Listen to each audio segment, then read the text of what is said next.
దేవుని మహాకృపను బట్టి నా బిలీవర్స్ ఈస్టర్న్ చర్చ్ ప్రాంగణంలో మరి యొక్క అంజూరపు మొక్కను నాటుటకు ప్రభు చూపించారు. నా పరిచర్య కొరకు ప్రార్థన చేయండి. ఈ మొక్కను ప్రజెంట్ చేసిన సంబారు ఆశీర్వాదం గారిని, కృపామణి గారిని, వారి ఇద్దరు కుమారులను ప్రభు దీవించునుగాక. Thank you friends.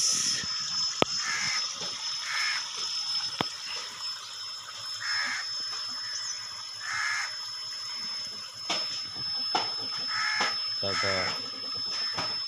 21 సంవత్సరాలుగా ప్రభు పరిచర్యలో కొనసాగటానికి ప్రభు ఎంతగానో సహాయం చేశారు. ఆ పరిచర్య